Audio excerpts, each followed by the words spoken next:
Okay, तो चलो start करते हैं ना। तो हम लोग आज क्या करेंगे, मैट्रिक्स पढ़ेंगे, ठीक है। मैट्रिक्स का रिवीजन क्लास कर रहे हैं, ठीक है। तो इसमें हम लोग क्या करेंगे, जितना सारे थ्योरी है वो सारे थ्योरी हम स्लाइड में रखे हैं, तो उसको थोड़ा जल्दी जल्दी मैं बताते जाऊँगा, क्योंकि सब तो सबको पता होगा ना, इसीलिए हम उसको जल्दी जल्दी बताते जाएंगे। रिलेटेड टू दैट क्वेश्चन जो है, रिलेवेंट क्वेश्चन जो है हमारा एग्जाम में जो आ सकता है बोर्ड में, उस हिसाब से हम लोग करेंगे, ठीक है ना।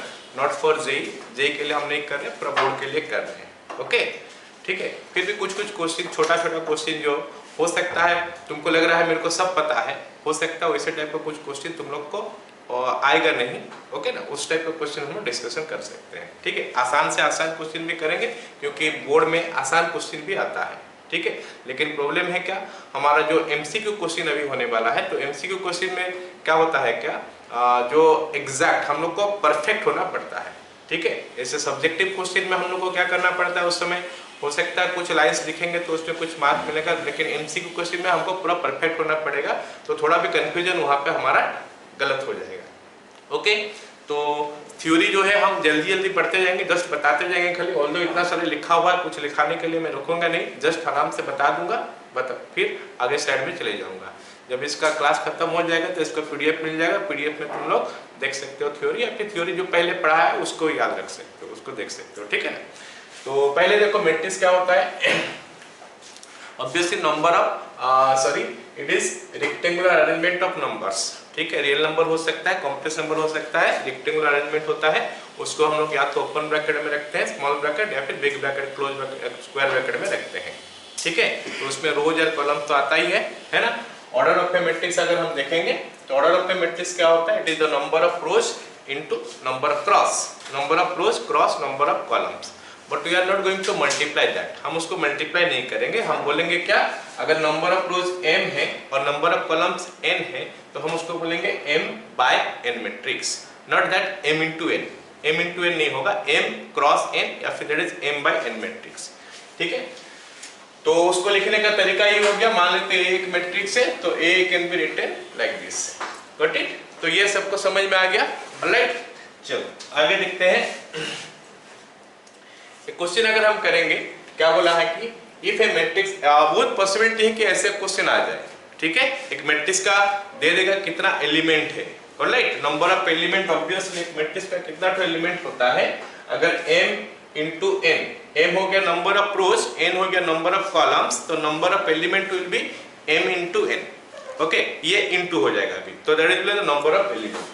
तो अगर हमको कितना तो एलिमेंट निकालना है एक मैट्रिक्स में, एक मैट्रिक्स हमको दे दिया है जिसमें 6 एलिमेंट है, तो हमको बोला है कि how many such matrices are possible, ठीक है। तो बस ऐसा करो, m into n is equal to 6 होना चाहिए, दैट्स ऑल, ओके। तो क्या क्या पॉसिबिलिटी हो सकता है, जितना पॉसिबिलिटी हो सकता है that will be your answer. तो हमारा 6 कैसे कैसे हो सकता है, 6 जो हो सकता है वो हो जाएगा 1 इंटू 6, है ना, और 6 हो सकता है क्या 6 इंटू 1, तो 1 इंटू 6, 6 इंटू 1, और क्या हो सकता है 2 इंटू 3, 3 इंटू 2, 2 इंटू 3, और 6 हो जाएगा हमारा 3 इंटू 2। और आई डोंट थिंक कि यार कोई भी दो फैक्टर अगर हमारा आएगा 6 का, we are not getting that, that means ये जो मैट्रिक्स का 6 एलिमेंट्स है, how many matrices are possible, 4 matrices are possible, 4 such matrices are possible, got it all of you, okay. चलो अगला सवाल देखो, ध्यान दो क्वेश्चन का ऊपर, जहाँ पे थोड़ा डिफिकल्ट क्वेश्चन आएगा वहाँ पे हम करेंगे, बाकी ये सब चीज क्योंकि पीडीएफ मिल जाएगा तो तुम सबको क्वेश्चन भी आंसर भी मिल जाएगा, ठीक है, सारे लिखने का जरूरत है नहीं, ओके ना। चलो अगला सवाल देखते हैं, क्वेश्चन समझने के ऊपर ध्यान दो, ऑलराइट। तो क्वेश्चन क्या बोला है, next question, a is equal to aij is a 2 into 3 matrix, मतलब यहाँ पे मैट्रिक्स का लिखने का तरीका ये हो गया, this is the way to write that matrix, कि a इज इक्वल टू दे दिया है एक थोट aij and it is a 2/3 matrix. तो अगर हमको इसको लिखना है तो this elements will B a11, a12, a13, 2 ठो रो और 3 ठो कॉलम बोला है, यू कैन सी ऑलवेज रो पहले आता है और कॉलम बाद में आता है ना। तो 2 ठो रो है तो और 3 ठो कॉलम है, तो 1 2 3 कॉलम हो गया अभी है। सेकेंड रो में आ जाते हैं तो a21, a22, a23, so this is the element, या फिर हम बोल सकते हैं मैट्रिक्स का जो शेप है, this is the shape of the matrix. Got it all of you? तो अब आपको एक बोला है कि यहाँ पे ये जो एलिमेंट है, कौन सा एलिमेंट पूछा है? A23 एलिमेंट पूछा है। हमको पूछा है A23 एलिमेंट, ये एलिमेंट कितना है वो निकाल के बताओ, ठीक है। और Aij निकालने के लिए हमको एक एक्सप्रेशन दे दिया है कि -i प्लस 2j इसका whole square divided by 5, this is given to me. Alright, so हमको अगर निकालना है A23, आई कैन सी कि यहाँ पे i का जगह में 2 है, यू कैन सी ना, एंड j का जगह में कितना है? 3 है। तो यू कैन पुट i के जगह में 2 पुट कर देंगे तो ये -2 प्लस 2 into 3 6 हो गया डिवाइड बाय 5 और इसका होल स्क्वायर है। तो this is giving you what? 6 plus 6 minus 2 4 का स्क्वायर कितना हो गया? 16 by 5। So the answer is 16 by 5। यहाँ पे आंसर जो है डी हो जाएगा। Clear all of you? Yes, समझ में आ गया सबको? ओके, चलो अगला सवाल देखते हैं। अगला सवाल हमको क्या बोला है? बोला है कि दी total number of possible matrices of order 3 by 3 with each entry 2 और 3। ठीक है, एक मैट्रिक्स दिया है 3 by 3, ऑलराइट, और इसका जो एंट्रीज है या तो 2 होगा और 0 होगा। ठीक है, तो एक 3 by 3 मैट्रिक्स हमको कैसा दिखेगा? ये एक तो 3 by 3 मैट्रिक्स हमको दिखाई दे रहा, ऑल कैन सी कि this is a 3 by 3 matrix. Okay, और ये 3 by 3 मैट्रिक्स में ये एलिमेंट में 0 या 2 आ सकता है, ये एलिमेंट में 0 और 2 आ सकता है। तो बेसिकली हम यहाँ पे मैट्रिक्स तो देख रहे हैं, but it is not a question of matrix, it's a question of what? Permutation. It's a question of permutation. तो ये जगह में हम क्या रख सकते हैं? ये जगह में हम क्या रख सकते हैं? ऐसे, तो इसमें नॉट ऑफ प्लेस है, सब जगह में हम क्या क्या रख सकते हैं? Accordingly we will get the different types of matrices. समझ रहे हो?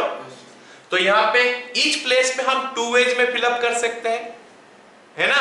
देयर आर 9 वेज, तो 2 into 2 into 2 2 into 2 कितने बार आ जाएगा? 9 बार आ जाएगा। तो आंसर क्या हो जाएगा? 2 to the power 9। ओके, तो हम लिख सकते हैं इस क्वेश्चन को। जिसको समझ में आ गया ठीक है, और चाहते हो लिखना तो लिख सकते हो क्वेश्चन को। ठीक है, this is one important question. लिख सकते हैं each element of the matrix can be filled in 2 ways, 2 or 0. Therefore, number of ways, number of matrices is equal to 2 into 2 into 2 ऐसे करके 9 times, so that makes it 512। I hope सारे को ये question समझ में आ गया। Okay, very good.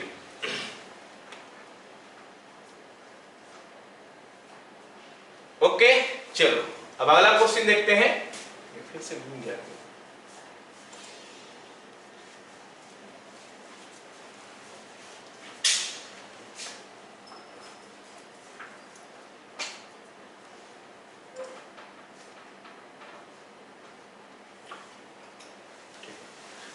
Alright, सारे को समझ में आ गया? ओके, अगला क्वेश्चन देखते हैं।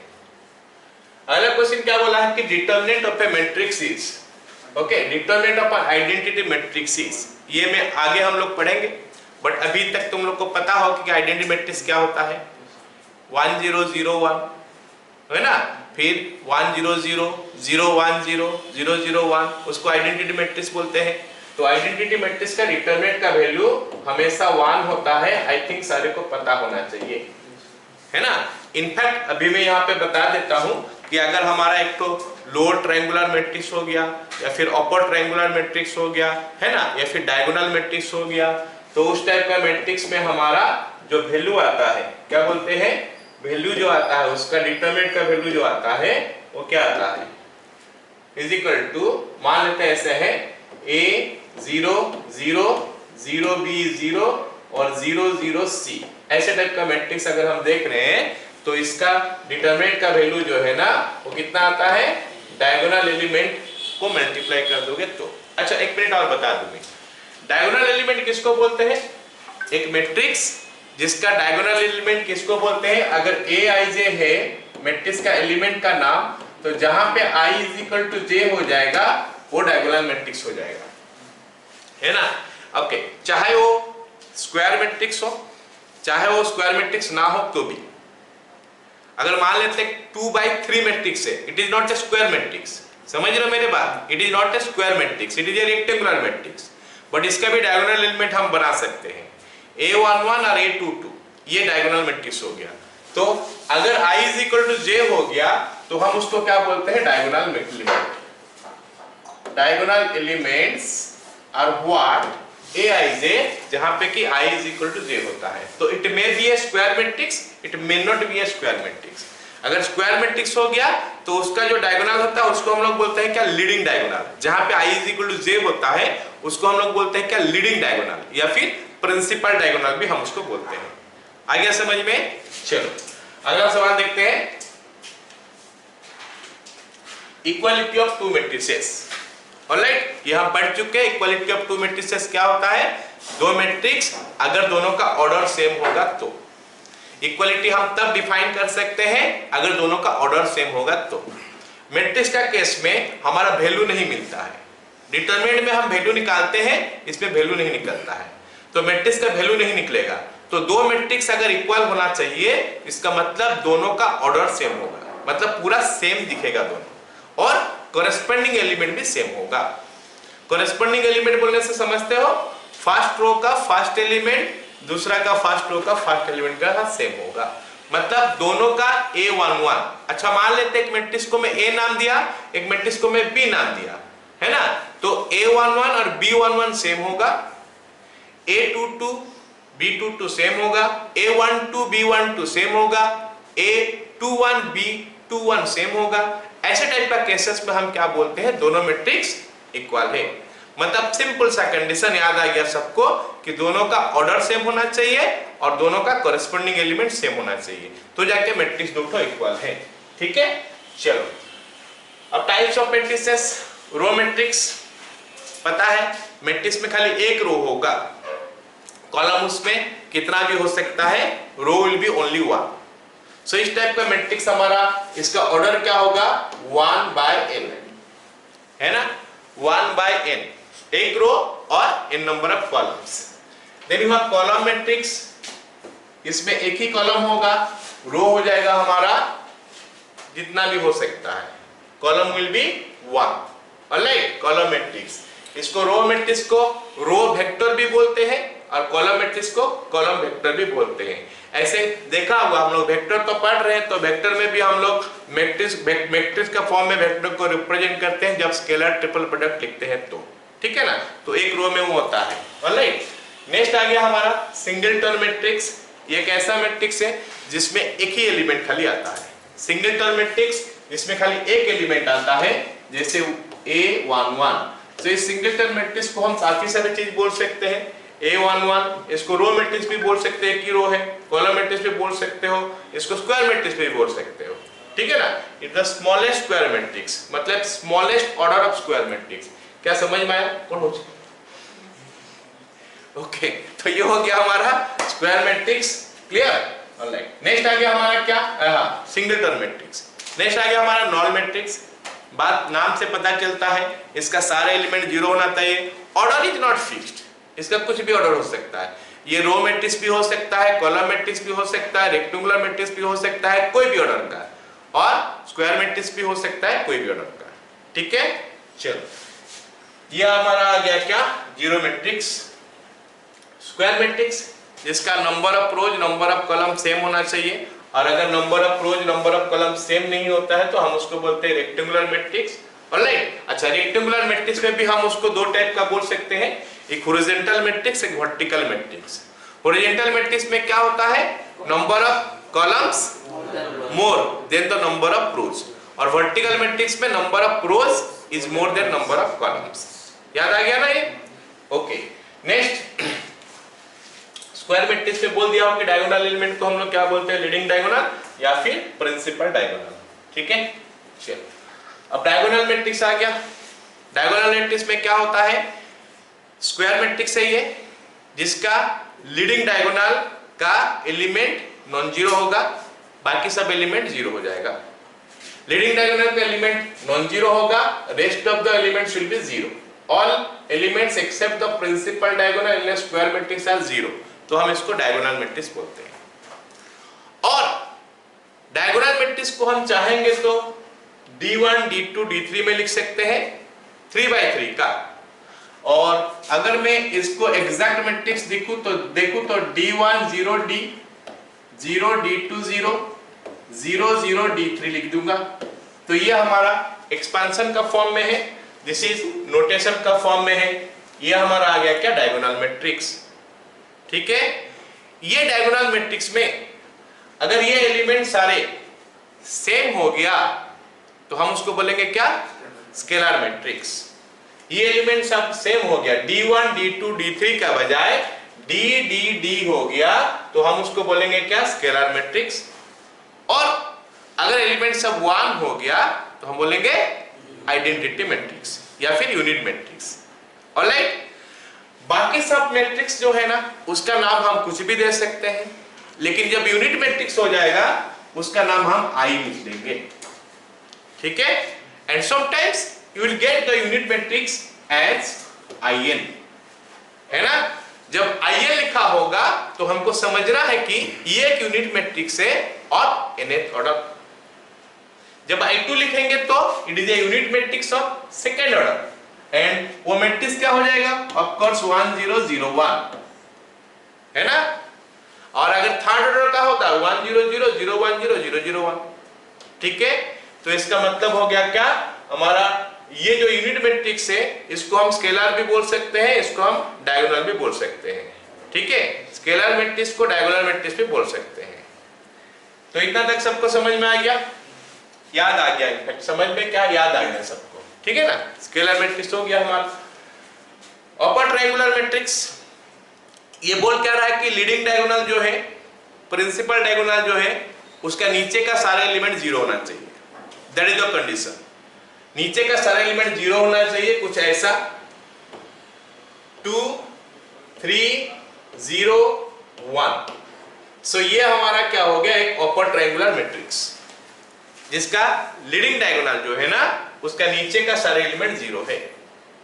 ऐसे 3/3 का करोगे तो 4 6 5 0 2 3 0 0 4। ऑलराइट, ये हमारा क्या हो गया, एक अपर ट्रायंगुलर मैट्रिक्स जिसका leading diagonal you can see here और उसका नीचे का सारे एलिमेंट जो है जीरो है, तो it is A upper triangular matrix. Okay, ऐसे ही अगर हम लोअर ट्रायंगुलर का बात करेंगे, एक चीज और बता दूं कि ये सब जीरो होना चाहिए। इसका ऊपर में अगर कोई एलिमेंट जीरो हो जाता है चलेगा, no problem. The condition is only that aij is equal to 0 when I greater than j। यहां पे देखो ये एलिमेंट 2 1 है, तो I 2 है, j 1 है, 2 greater than 1 है, so that will be 0। ये 3 1 है, ये 3 2 है, so that is why these elements should be 0। Rest का बारे में कुछ नहीं बता रहा है, हो सकता है 0 होगा, हो सकता है कोई कोई 0 नहीं होगा। ऑलराइट, बट मान के चलो कि सारे नॉन जीरो है, बेस्ट होगा। ठीक है, चलो lower triangular matrix just like that, ये मेन डायगोनल जो है लीडिंग डायगोनल, उसका ऊपर का एलिमेंट जीरो होगा, बाकी नॉन जीरो होगा या क्या होगा पता नहीं, उसका ऊपर का सारे जीरो होगा। याद आ गया। और ये लोअर ट्रायंगुलर हो मैट्रिक्स हो, अपर ट्रायंगुलर मैट्रिक्स हो, डायगोनल मैट्रिक्स हो, स्क्वायर मैट्रिक्स हो, डायगोनल मैट्रिक्स हो, स्केलर मैट्रिक्स हो, सारे का जो डिटरमिनेंट का वैल्यू निकाला जाता है तो वो डायगोनल एलिमेंट का मल्टीप्लिकेशन हो जाता है। क्लियर? और कुछ एलिमेंट उसमें मल्टीप्लाई करने का जरूरत है नहीं। Alright, trace of A matrix, बस थोड़ा सा चीज खाली इसमें जान लो। ट्रेस बोलने से क्या होता है, ये खाली स्क्वायर मैट्रिक्स के लिए निकलता है। एग्जिस्ट फॉर स्क्वायर मैट्रिक्स, है ना, एग्जिस्ट फॉर स्क्वायर मैट्रिक्स।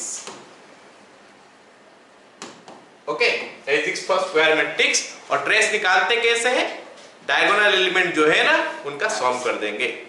तो निकल जाता है ट्रेस। कुछ प्रॉपर्टी है, बाद में इसको देख लेना, इट्स नॉट अ यूज, मतलब इसका यूज नहीं है हमारा बोर्ड के लिए, ठीक है। चलो अगला देखते हैं, addition subtraction of matrices. Addition, दो मैट्रिक्स को ऐड करना है या सब्ट्रैक्ट करना है तो कंडीशन क्या होना चाहिए, दोनों का ऑर्डर सेम होगा, दोनों का ऑर्डर सेम होगा, ठीक है ना। और माइनस कैसे किया जाता है या एडिशन कैसे किया जाता है, कॉरेस्पॉन्डिंग एलिमेंट को जोड़ो।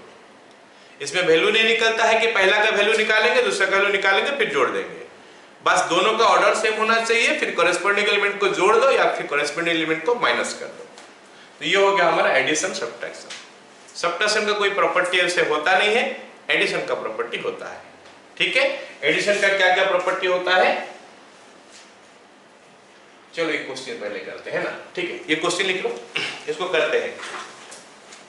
दिया है ए एक मैट्रिक्स और बी एक मैट्रिक्स दिया है, हमको बोला है a minus B is equal to, इसमें ऑप्शन डी नहीं है, ऑप्शन डी में कर देता हूं none of these.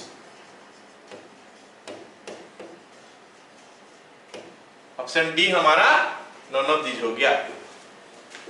A matrix क्या है मैं पढ़ देता हूं, साइन इनवर्स पाई एक्स, मैं लिख देता हूं इनफैक्ट एक बार और, a is equal to 1 by pi sine inverse pi x tan inverse x by pi sin inverse x by pi cot inverse pi x।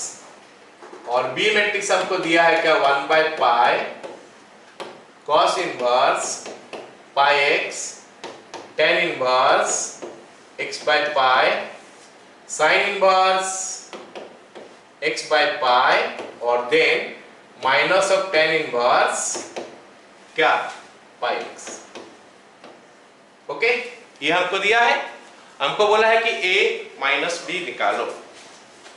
सो ये क्वेश्चन से कॉम्बिनेशन ऑफ मैट्रिक्स का माइनस और इनवर्स ट्रिगोनोमेट्रिक फंक्शन दिखाई दे रहा है danger, लेकिन काफी आसान है।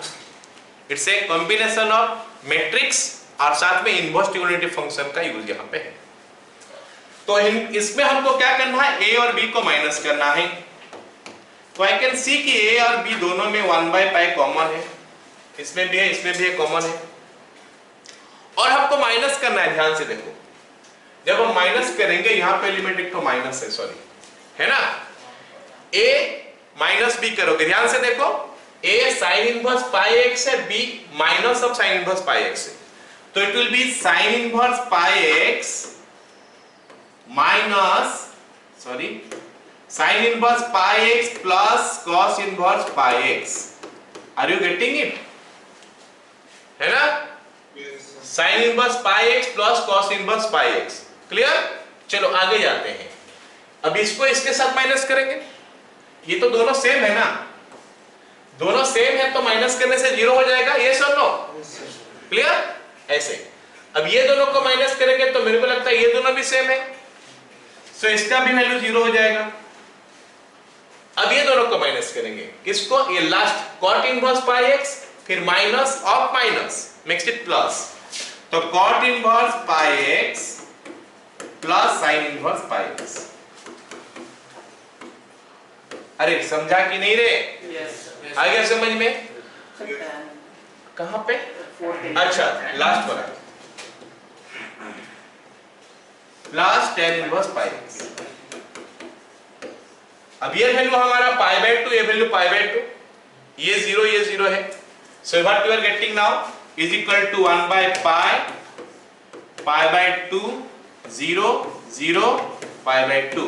और अगर मैं मल्टीप्लाई कर दूंगा 1 by pi, what am I getting 1 by 2 0 1 by 2 0 0 1 by 2 and I think this is half pi। yes, so this answer is half pi, तो ये नॉन ऑफ दी हो जाएगा, ऑप्शन डी कट गया है, ठीक है ना, क्लियर। चलो अगला सवाल देखते हैं, प्रॉपर्टीज ऑफ मैट्रिक्स एडिशन। सबको पता है कॉम्पिटिटिव होता है, a plus b is equal to b plus a plus b plus c is equal to a plus b plus c associative होता है। अगर कोई भी मैट्रिक्स में जीरो ऐड करो, पहले या बाद में, कॉम्बिनेटिव होता है तो कोई फर्क नहीं पड़ता। a plus zero, zero is zero matrix, it is not real number zero, zero matrix है, ठीक है। तो इसका ऑर्डर सेम होना चाहिए, क्योंकि हम पहले पढ़ चुके हैं कि एडिशन करने के लिए ऑर्डर दोनों का सेम होना चाहिए। So a plus zero is equal to zero plus a, this is matrix is equal to a। अगर होता है तो जीरो को बोलते हो क्या, एडिटिव आइडेंटिटी, है ना। तो अगर कोई भी मैट्रिक्स का एडिटिव आइडेंटिटी पूछा जाए तो it will be zero matrix.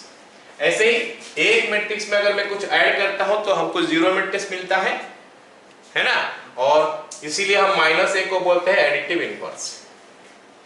मतलब कोई भी मैट्रिक्स का एडिटिव इनवर्स बोलने से माइनस ऑफ दैट मैट्रिक्स होता है, और एडिटिव आइडेंटिटी बोलने से क्या होता है, जीरो मैट्रिक्स। क्लियर? ओके। तो a plus B equal to a plus C, तो b प्लस सी दोनों केस में कैंसिलेशन लॉ हो गया। ये हमारा लेफ्ट कैंसिलेशन लॉ है, ये हमारा राइट कैंसिलेशन लॉ है। ओके, मतलब जो एडिशन का ऊपर ये सब प्रॉपर्टी वैलिड करता है, जो कि रियल नंबर में भी शायद होता था ये सब, है ना। तो मैट्रिक्स में भी एडिशन बोलने से काफी सारे जगह में ना सेम होता है, जो रियल नंबर में होता है मेजॉरिटी ऑफ द प्लेसेस में वो सेम होता है। एडिशन का मल्टीप्लिकेशन कुछ चेंज होता है। ओके, सो एडिशन और सब्ट्रैक्शन ऑफ मैट्रिसेस पता चल गया, एडिशन सब्ट्रैक्शन पता चल गया। अब हम देखते हैं स्केलर मल्टीप्लिकेशन टू मैट्रिक्स। अगर स्केलर एक मैट्रिक्स में मल्टीप्लाई करेंगे तो क्या होगा, पता है ना सबको, सारे एलिमेंट का साथ तो मल्टीप्लाई हो जाता है। इसे 5 मल्टीप्लाई किए तो 5 will be multiplied to each element of the matrix. -2 multiply किए तो -2 will be multiplied to each element of the matrix. इसका मतलब अगर A मैट्रिक्स हमको दिया है तो माइनस ए निकालने के लिए -1 इंटू ए होता है माइनस ए, तो माइनस ए निकालने के लिए जितना सारा एलिमेंट है सब में माइनस कर दो, साइन चेंज कर दो तो हो जाएगा माइनस। प्रॉपर्टीज k इंटू ए प्लस बी, अगर a प्लस बी इसका k है तो k को अलग अलग करके मल्टीप्लाई कर लो। k प्लस a दो तो कांस्टेंट अलग अलग है, उसमें एक है तो उस कांस्टेंट दोनों को अलग अलग मल्टीप्लाई कर सकते हैं। These are the properties, मतलब कांस्टेंट आगे पीछे छेड़छाड़ करो कोई दिक्कत नहीं है, दैट्स ऑल। ये सब लिखने का कोई मतलब नहीं है, बस इतना जान के रखो कि कांस्टेंट अगर मल्टीप्लाई हुआ है तो उसको आगे पीछे छेड़छाड़ जो करना है कर सकते हो। मैट्रिक्स का आगे भी ले लोगे तो चलेगा, यहाँ पे नहीं दिया है लेकिन अगर कहीं पे मैट्रिक्स का आगे ले लोगे तो भी कोई दिक्कत नहीं है ना। मतलब दो मैट्रिक्स होगा तो प्रॉब्लम है, लेकिन एक मैट्रिक्स और एक कांस्टेंट है तो दैट कांस्टेंट कैन बी कुछ भी किया जा सकता है मल्टीप्लिकेशन का केस में, ठीक है। चलो next, multiplication of matrices. So this is most important. Matrix का मल्टीप्लिकेशन जो है बहुत इंपोर्टेंट है ना। तो हम क्या बोलते हैं, two matrices A and B are conformable. जब मल्टीप्लिकेशन हो सकता है तो हम उसको बोलते हैं कन्फर्मेबल। अगर मल्टीप्लिकेशन नहीं हो सकता हम नॉन कन्फर्मेबल बोलते हैं या नॉट कन्फर्मेबल। तो कन्फर्मेबल तब बोलते हैं जब मल्टीप्लिकेशन हो सकता है। और कंडीशन क्या है मल्टीप्लिकेशन का, पहला का नंबर ऑफ कॉलम्स, पहला का कॉलम्स और दूसरा का रो सेम होना चाहिए, क्योंकि मैट्रिक्स का मल्टीप्लिकेशन कैसे होता है, फर्स्ट का रो और सेकंड का कॉलम। सो जब हम मल्टीप्लाई करेंगे एक मैट्रिक्स A और उसके साथ B मल्टीप्लाई करेंगे, अगर A का ऑर्डर m/n है तो B का ऑर्डर n से स्टार्ट होना चाहिए। ओके, A का ऑर्डर m/n है तो B का ऑर्डर जो है n से स्टार्ट होना चाहिए। n/p कर लो या कुछ भी कर लो चलेगा। Okay, so it now gives you, अगर इतना करते हो तो ये हमको देता क्या है, हमको एक और मैट्रिक्स देता है C। A और B को मल्टीप्लाई कर दिए तो ये हमको एक मैट्रिक्स देगा, दैट इज क्लोजर प्रॉपर्टी है मैट्रिक्स में। दो तो मैट्रिक्स मल्टीप्लाई करोगे तो हमको मैट्रिक्स ही मिलेगा और उसका ऑर्डर क्या हो जाएगा, m क्रॉस p, ठीक है। तो अगर कभी हमको a और b भी मल्टीप्लाई होना चाहिए और b और a भी मल्टीप्लाई होना पॉसिबल है, मतलब होना चाहिए, मतलब हो सकता है या फिर कन्फर्मेबल है। a इंटू बी और b इंटू ए दोनों अगर हो रहा है तो इसका मतलब ऑर्डर जस्ट उल्टा होना चाहिए। ये m इंटू n है तो ये n इंटू m होना चाहिए ना। अगर ये अगर a हमारा m/n है, b हमारा n/m है तो फिर a इंटू बी पॉसिबल है और शायद b इंटू ए भी पॉसिबल है। So in that case AB and BA both possible. समझा? तो अगर हमारे दो मैट्रिक्स A और B है इस केस में, और अगर स्क्वायर मैट्रिक्स है तो दोनों पॉसिबल है, ऑब्वियस बात है। अगर स्क्वायर मैट्रिक्स नहीं है तो AB और BA ये दोनों तब पॉसिबल होगा अगर M क्रॉस N एक हो और एक N क्रॉस M है, ताकि हमारा B क्रॉस A जब करेंगे B क्रॉस A, B का कॉलम और A का रो सेम हो गया। क्लियर हो आपके? It is possible in such cases.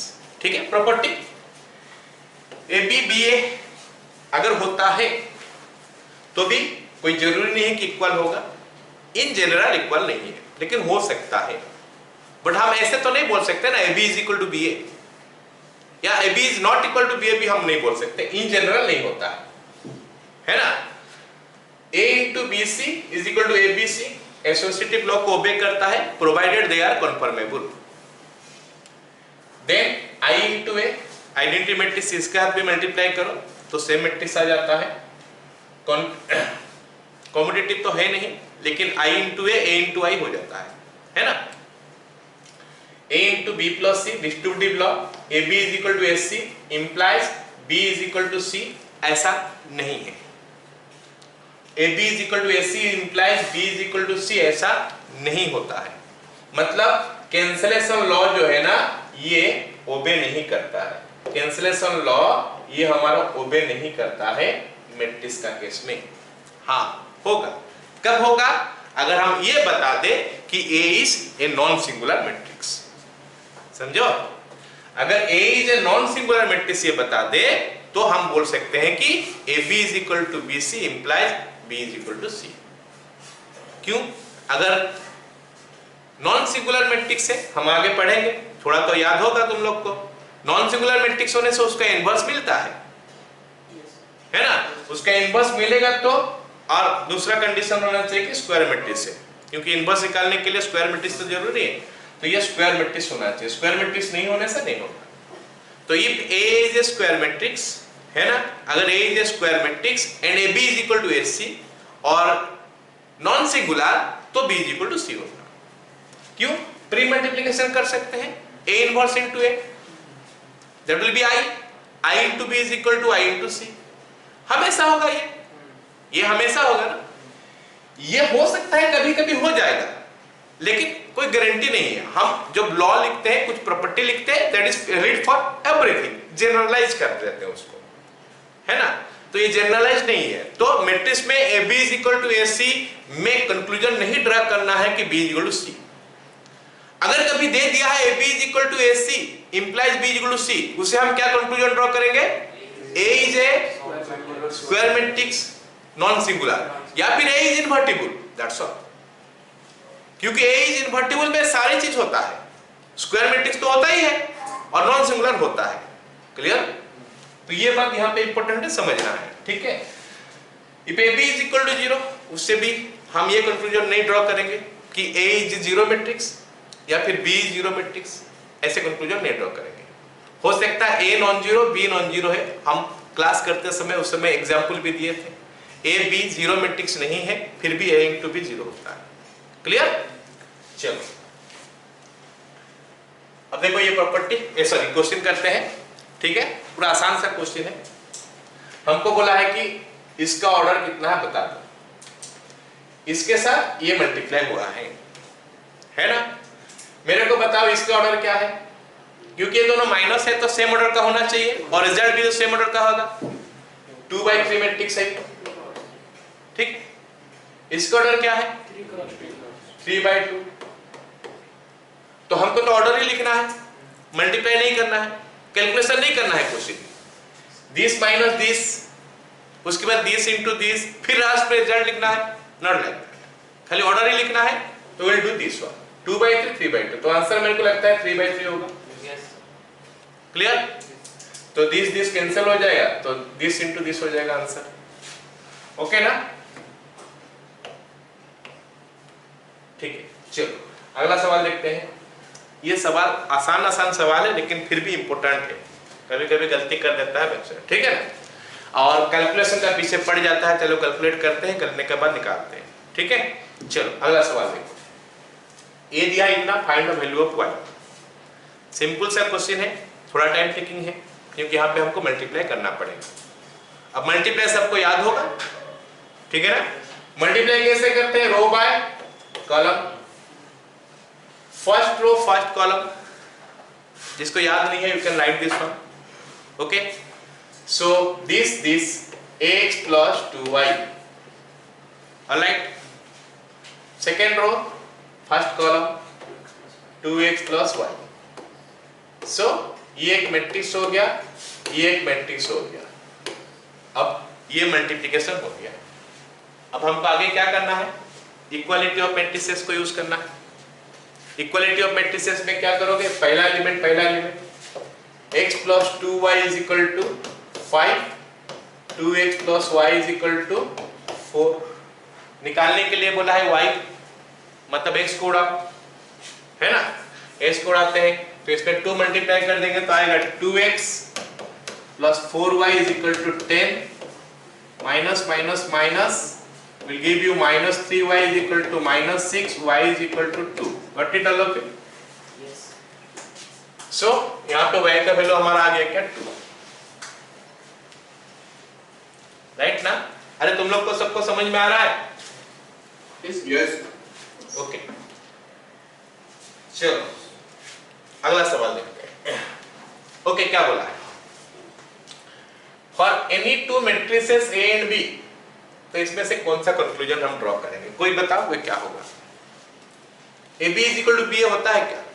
For any two matrices A and B, A B is equal to B होता है क्या? A B not equal to B होता है क्या? कभी कभी हो जाता है। बोला एनी टू मैट्रिक्स बोलना था, कोई भी दो मैट्रिक्स, मतलब A B not equal to B हमेशा होगा क्या? ना कभी कभी होता है A B equal to B होता है कभी कभी, मतलब ये भी ऑप्शन में हमारा करेक्ट नहीं है, ये भी करेक्ट नहीं है। A B is equal to 0 होगा क्या? नहीं, इसका मतलब नॉन ऑफ दीस। समझा मेरे बात? yes. तो ये क्वेश्चन में A B not equal to B जो है ना, ये इन जनरल बताया गया है, but it is not true always. समझ रहे हो मेरे बात? इट इज ऑलवेज ट्रू नहीं है कि A B is equal to B A कभी भी नहीं होता है, ऐसा नहीं है। A B is equal to B A sometimes it is coming, majority of cases में नहीं होता है ना। समझ रहे हो मेरे बात? तो ये भी सही नहीं, ये भी सही नहीं, ये तो 100% सही नहीं है। तो कंफ्यूजन यहाँ पे होता है क्योंकि हम लोग पढ़े A B not equal to B A, but वहां पे इन जनरल बताया गया है, समटाइम्स इट में हैपन। और यहाँ पे बोला है फॉर एनी टू मैट्रिसेस, कोई भी दो मैट्रिक्स। तो हम सोच के ले सकते, हम बी अगर आई ले लेंगे तो, अगर बी को आई ले लेंगे तो A into B is equal to B into A हो जाएगा उस समय। और ऐसे बाकी और बहुत भी एग्जाम्पल हम लोग ले सकते हैं। क्लियर हो गया मेरे पास? चलो अगला सवाल। वेरी गुड, अगला सवाल देखते हैं। बोला है कि A is a matrix of order m by n, B is a matrix such that AB transpose। Transpose याद है सबको? ट्रांसपोज क्या करते हैं? अगर B matrix m by n का है तो उसका ट्रांसपोज n by m का हो जाता है। तो हमको सवाल में बोला है कि A मैट्रिक्स का ऑर्डर m by n है और B मैट्रिक्स ऐसा है ना, B मैट्रिक्स ऐसा है कि अगर मैं B का ट्रांसपोज करूं तो A B transpose B exist करता है, B transpose A B exist करता है। समझ रहे हो मेरे बात? A B ट्रांसपोज भी एग्जिस्ट करता है, B ट्रांसपोज A भी एग्जिस्ट करता है। तो अगर ये दोनों एग्जिस्ट करता है, इसका मतलब क्या हो गया? B transpose must be M cross M। ये सुनो, हम थोड़े देर पहले पढ़े ना, A एंड B, तब ए बी और बी ए दोनों एग्जिस्ट करेगा अगर B का ऑर्डर n बाय m होगा, A का ऑर्डर अगर m बाय n है। सो B ट्रांसपोज का ऑर्डर n बाय m है तो B का क्या ऑर्डर होगा? m बाय n, मतलब B का ऑर्डर जो m बाय n होगा। तो ये हमारा आंसर हो गया m बाय n। समझ रहे हो सब कोई? क्लियर? तो हल्का सा कंफ्यूजन यहाँ पे बी ट्रांसपोज कर दिया है, तो हमको समझना है कि बी ट्रांसपोज अगर एग्जिस्ट करता है, बी ट्रांसपोज का ऑब्वियस बात है कि इसका ऑर्डर m by n होना चाहिए, n by m होना चाहिए। ओके, चलो अगला सवाल देखते हैं। Positive integral power of A matrix. एक मैट्रिक्स का पॉजिटिव इंटीग्रल पावर मतलब नेचुरल नंबर और क्या, मतलब a square, a cube, a4, जो इन जनरल हम लोग सोचते हैं वही a स्क्वायर, a इंटू ए ही हम सोचते हैं। ये भी बोल रहा वही होगा, ये भी बोल रहा है कि a स्क्वायर होगा तो a इंटू ए होगा, a क्यूब होगा तो a स्क्वायर इंटू ए होगा, है ना। a to the power n into a to the power n, जो हम अलजेब्रा में पढ़े वही a to the power n plus n होगा। a to the power n to the power n is equal to a to the power mn होगा, है ना। और i टू द पावर कुछ भी करो y होगा। ओके, i का पावर कुछ भी, दूसरा लिखने का कोई मतलब नहीं है, पहला से हो गया। i टू द पावर कुछ भी पावर करो y हो जाता है, i square i, i cube i, i to the power 4i, बाकी सब में होता नहीं है, दैट इज कंडीशनल दिया जाता है। इतना सबको समझ में आ गया? ओके, इसका ऊपर हम लोग को क्वेश्चन मिल सकता है, जो इंटीग्रल पावर का ऊपर, है ना। चलो देखते हैं पहला क्वेश्चन क्या है इसका ऊपर, ये लिखो a is equal to this one और a square is equal to lambda A बोला है, तो लैम्बडा का वैल्यू बताओ कितना है। a is equal to 2 2 minus 2 2 और a square is equal to lambda A. तो हमको बताना है कि लैम्बडा का वैल्यू कितना है। You can try, all of you can try.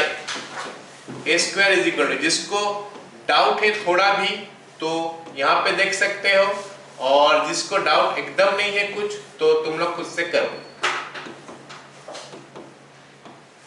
थोड़ा भी डाउट है तो यहाँ पे देखो, अगर याद नहीं आ रहा है तो, है ना। तो क्या करना है, मल्टीप्लाई तो करना है। a स्क्वायर का मतलब a इंटू ए होता है, तो मल्टीप्लाई करना है। तो मल्टीप्लाई करने के लिए रो बाय कॉलम करते हैं। फर्स्ट रो, ये फर्स्ट रो हो गया, ये फर्स्ट कॉलम हो गया, तो मल्टीप्लाई करेंगे तो 2 इंटू 2 होगा, प्लस माइनस 2 इंटू माइनस 2, मतलब 4 प्लस 4 हो जा रहा है। Okay, it is coming 4 plus 4 is equal to 4 plus 4. Then here what you are getting, 2 into minus 2 जो कि minus 4 होता है, और minus 2 into 2 ये हमारा कितना होता है, this with this ना, 2 into minus 2 minus 4 minus 4 minus 4. So I think this shape is, this type is coming, check कर लेना। So what you are getting now is equal to 8 minus 4 minus 8 और minus 8 8। So हम common ले सकते हैं 4, 2 minus 2 minus 2 2। हम क्यों common ले रहे हैं 4? क्यों? क्योंकि हमको चाहिए a का फॉर्म में। So हम अगर इसको कंपेयर कर लेंगे तो 4 into a हमको दिया है लैम्बडा into a, तो लैम्बडा का वैल्यू आ गया 4। Alright, so you can expect A question this type, ऐसे टाइप का क्वेश्चन एक्सपेक्ट कर सकते हो एग्जाम के लिए। ठीक है, हम कर रहे हैं, साथ ही साथ हम बोल रहे हैं कि कौन सा क्वेश्चन टाइप पे एक्सपेक्ट कर सकते हो। ठीक है, you can expect A question this type. Alright, चलो अगला सवाल देखो। अगला सवाल हमको दिया है कि a का वैल्यू इतना है और a स्क्वायर का वैल्यू i है, तो इनमें से कौन सा ऑप्शन करेक्ट होगा। चलो इसको भी निकालते हैं, है ना। ये तो डायरेक्ट होगा नहीं, कुछ कैलकुलेशन इसमें करना पड़ेगा। So let us do this. जिसको आता है you can try. a square का वैल्यू निकाल लेते हैं, alpha beta gamma minus alpha, alpha beta gamma minus alpha. So अगर मल्टीप्लाई कर लोगे तो what you will get, alpha square plus beta gamma. समझाओ क्या, रो बाय कॉलम, समझ रहे हो, row by column. Okay, then second, first row second column, तो alpha beta minus beta gamma, alpha beta minus beta gamma. जिसका जिसका हो गया you can tell me the answer. ये alpha gamma plus alpha gamma मतलब 2 alpha gamma हो गया, और ये हमारा कितना आ रहा है,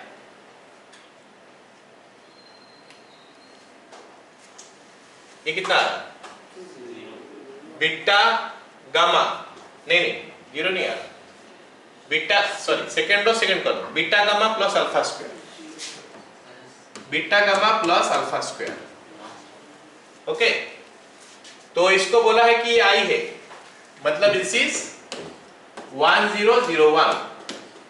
तो हमारा ऑप्शन क्या दिया है, 1 plus alpha square plus beta gamma. Sir zero second position sir, zero कहाँ पे जीरो होगा?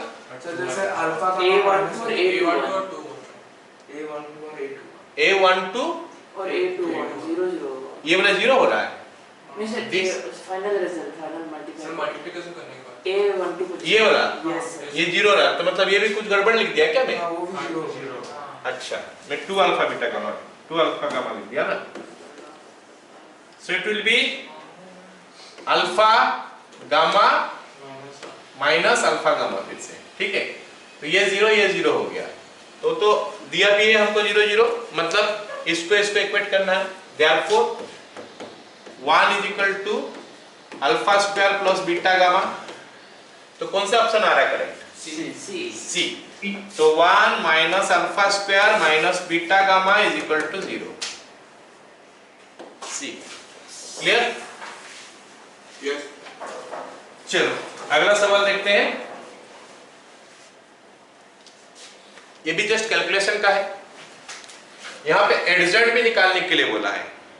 ओके, ये मैट्रिक्स दिया है और इसका एडजॉइंट भी निकालने के लिए बोला है। तो मैं याद दिला दूं, एक तो 2/2 मैट्रिक्स का एडजॉइंट कैसे निकालते हैं। A इज इक्वल टू, अगर P Q R S है तो एडजॉइंट क्या होता है बताओगे कोई? लीडिंग डायगोनल का एलिमेंट चेंज कर दो, S minus R S P, इनको खाली चेंज करना है, बाकी दाव का साइन ही खाली चेंज करना पड़ता है, minus Q minus R। So this is adjoint of A 2/2 matrix directly, या फिर कर सकते हो, मतलब कुछ कैलकुलेशन की जरूरत है नहीं, है ना। चलो अब निकालते हैं अभी a square, 3a square plus 12 है, 3 into a square 2 minus 3 minus 4 1 into 2 minus 3 minus 4 1 plus 12 into a का वैल्यू कितना हो गया 2 माइनस 3 माइनस 4 1। अच्छा, मैं जो लिख रहा हूं सारे को दिखाई दे रहा है क्या? यस यस दिखाई दे रहा है? यस, विजिबल ना, सबको विजिबल है? यस सर चलो ठीक है, इज इक्वल टू, आपको नहीं दिखाई, this is your what, this is will be what 4 plus 12 16, मेरे को बता देना गलती करूंगा तो, minus 6 minus 3 minus 9 minus 8 minus 4 minus 12, then you will have what 12 plus 1 13 plus 24 minus 36 minus 48 और ये कितना हो गया 12। so what you are getting now, ये 48 minus 20 48 plus 24 72, ओके, ये 72 आया ना, ये माइनस 27 माइनस 36 कितना माइनस 63, ये हमारा माइनस 36 माइनस 48 माइनस 84, और ये हमारा 39 प्लस 12 51। तो इसका एडजॉइंट निकालोगे तो मेरे को लगता है डी आ रहा है, हाँ? इसका एडजॉइंट निकालोगे तो डी आ रहा है 51 72, तो इसका adjoint, so adjoint is equal to 51 72, ये दोनों चेंज हो गया, ये दोनों का साइन चेंज हो जाएगा, सो 63 और 84। तो ये हमारा आंसर हो गया ऑप्शन डी। क्लियर?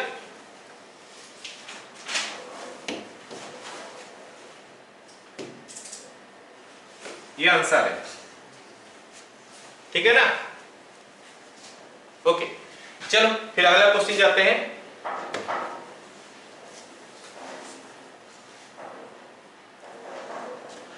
ऑलराइट, यहाँ पे सवाल में बोला है क्या, A is a square matrix such that A square is equal to I। In general तो होता नहीं है, लेकिन A square equal to I यहाँ पे दिया है क्वेश्चन में, और ऐसे टाइप का क्वेश्चन भी हम लोग एक्सपेक्ट कर सकते हैं एग्जाम में, ठीक है। और हमको दिया है कि this -7A is equal to क्या हो रहा है, तो यहाँ पे देख सकते हो a माइनस बी का होल क्यूब है, a प्लस बी का होल क्यूब है। a माइनस बी का होल क्यूब और a प्लस बी का होल क्यूब में क्या आता है फाइनली? याद है तो ठीक है, नहीं तो पूरा एक्सपेंड कर लेते हैं, क्या दिक्कत है। तो इतना देर में सोचेंगे, उससे पहले हम क्या कर सकते हैं, एक्सपांड कर सकते हैं। कर लोगे क्या? पहले करो, मेरे को देखो मत, कर लो तुम लोग, फिर देखते हैं ऑप्शन कौन सा आएगा। Don't see here. हाँ,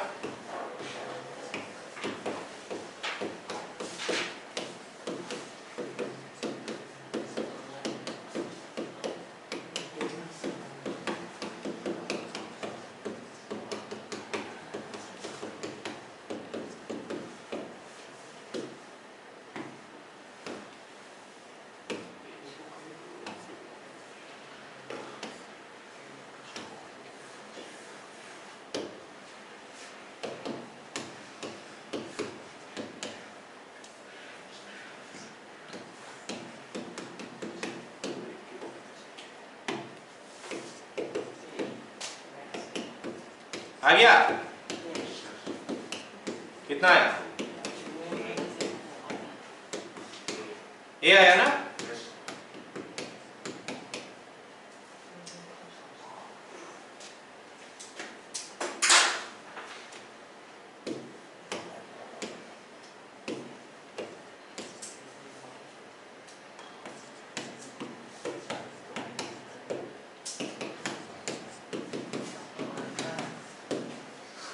सो आंसर हमारा ए आया इसका। All can see here expansion इसका A cube minus 3a² b plus 3ab² minus b cube, A cube plus 3a² b plus 3ab² plus b cube minus 3 ना 7 है जो दिया है। ये दोनों कैंसिल आउट हो गया, ये दोनों भी कैंसिल, सॉरी ये और ये कैंसिल आउट हुआ और ये कैंसिल आउट हो गया। ओके, अब ये a क्यूब 2 बार है, 2a क्यूब, 3i² 2 बार है, 6ai²। क्लियर? यस। अब a क्यूब को a² इंटू a डाल सकते हैं। a² का वैल्यू i दिया है, 2ia हो गया, 6 से i² का वैल्यू तो i होता है क्योंकि i to the power n is equal to i हम पढ़ लिए। तो 2 इंटू ia 2a हो गया प्लस 6a ये हो चुका है, माइनस 7 है, माइनस है, यू गॉट a। क्लियर? चलो अगला सवाल देखते हैं।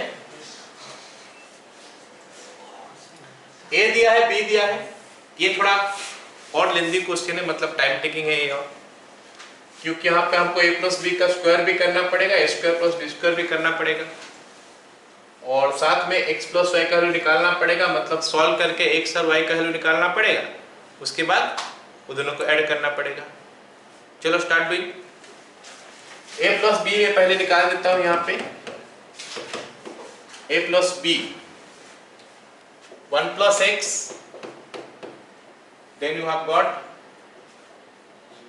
लंबा होगा काफी ना, 1 plus X, then 0, then you have got 2 plus x, then you have got minus 2. a plus b का whole square, 1 plus x 0, 2 plus x minus 2 और 1 plus x 0, 2 plus x minus 2 is equal to, अब मैं multiply करता हूँ 1 plus x का whole square, that is 1 plus x square plus 2x, then this into this is 0, this is 0, अच्छा ये वाला 0 हो गया, क्या हुआ? नहीं है answer option D, option D निकल गया। Okay, 2 plus X whole square, 2 plus X into 1 plus X कितना हो जाएगा? X square plus 3x plus 2, फिर माइनस 4 माइनस 2x, फिर इसको मल्टीप्लाई करोगे इसके साथ तो 0 प्लस 4, ये 4 हो गया, this is your a square, a plus b का होल स्क्वायर। अब a square plus b square करोगे तो कितना मिल गया? 1 minus 1, 2 minus 1 1 minus 1 2 minus 1 plus b square x 1 y minus 1 फिर से x 1 y minus 1. So what you will get? ये कितना हो गया 1 minus 2 minus 1 फिर ये minus 1 plus 1 ये 0 फिर से हुआ ना 2 minus 2 ये 0 हो गया minus 2 plus 1 minus 1 प्लस उसमें कितना आ जा रहा है x square प्लस y ये आ रहा है ना x minus 1 xy minus y and finally y plus 1 add करते हो तो क्या मिलता है a square plus y minus 1 a square plus y minus 1 this is x minus 1 okay then you have got what xy minus y and finally y plus 1. चलो फिर ये दोनों मतलब मल्टीप्लाई करने में टाइम लगा सॉल्व करने में टाइम नहीं लग रहा है ना क्योंकि इस एलिमेंट का साथ इस एलिमेंट को इक्वेट कर लोगे है ना तो इसका वैल्यू 1 हो गया therefore x minus 1 is equal to 0 x is equal to 1 y plus 1 is equal to 4 y is equal to minus 3.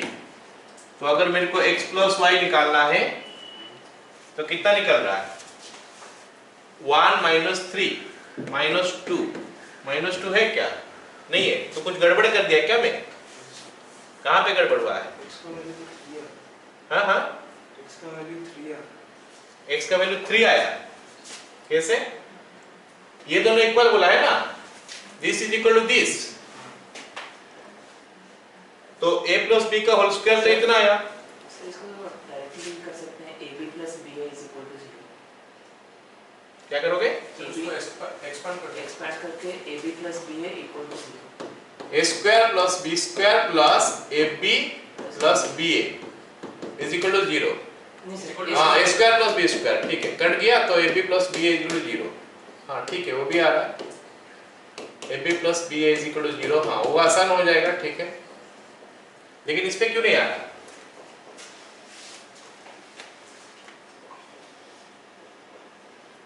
ठीक है ab plus b is equal to 0 करने से निकल जाएगा जल्दी निकल जाएगा मतलब स्क्वायर बार करना नहीं पड़ेगा but why we are not getting this one कितना मिला 5 मिला ना मतलब s का कितना मिला s का वैल्यू कितना सर आपको y होगा y प्लस 1 माइनस 1 है तो फिर y अच्छा ये खाली y बच रहा है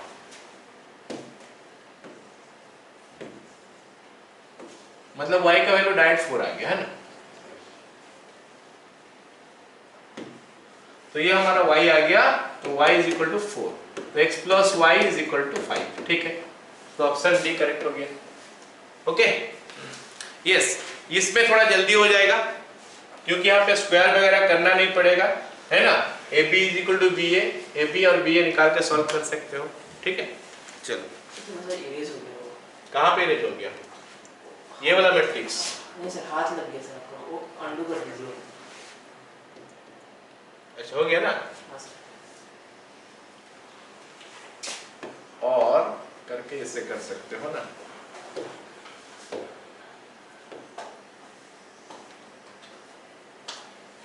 ठीक है चलो अगला सवाल देखो अगला हो गया क्या ट्रांसपोज ऑफ ए मैट्रिक्स जो ऑलरेडी हम पढ़ चुके हैं ए अगर मैट्रिक्स है m by n का if a is A matrix of n by n order तो इसका ट्रांसपोज निकालोगे तो a transpose that will B n by n order हो जाएगा स्क्वायर मैट्रिक्स के लिए सेम ही रहता है ना स्क्वायर मैट्रिक्स के लिए जो ऑर्डर होगा वही ऑर्डर आ जाएगा और स्क्वायर मैट्रिक्स का एक इंपॉर्टेंट क्या बात है कि उसका डायगोनल एलिमेंट जो होता है वो चेंज नहीं होता है ओके तो ये ट्रांसपोज ऑफ ए मैट्रिक्स है ट्रांसपोज का कुछ प्रॉपर्टी है जो कि जानना चाहिए कि किसी भी मैट्रिक्स का ट्रांसपोज का अगर ट्रांसपोज निकालोगे तो सेम मैट्रिक्स आएगा ओके ट्रांसपोज अगर प्लस है तो अलग कर लो माइनस है तो भी अलग कर लो प्लस माइनस किसी केस में अलग कर सकते हो ठीक है और k इंटू ए ट्रांसपोज है तो k बाहर आ जाएगा ये इंपॉर्टेंट है कि ए बी का transpose is equal to B transpose into A transpose होता है, दैट इज रिवर्सल लॉ में चलता है, और ए बी सी का ट्रांसपोज उल्टा आ जाता है, और आइडेंटिटी मैट्रिक्स का ट्रांसपोज वही आइडेंटिटी मैट्रिक्स आता है। ठीक है, तो ए एक मैट्रिक्स है, बी एक मैट्रिक्स है, तो A B transpose is equal to कितना निकाल सकते हैं हम लोग, ए बी ट्रांसपोज, तो ये बी निकाल के ट्रांसपोज करो या फिर बी ट्रांसपोज ए ट्रांसपोज करो, एक ही बात है। तो इसमें ए इंटू बी मल्टीप्लाई करके देख लो क्या आंसर आ रहा है, बताओ।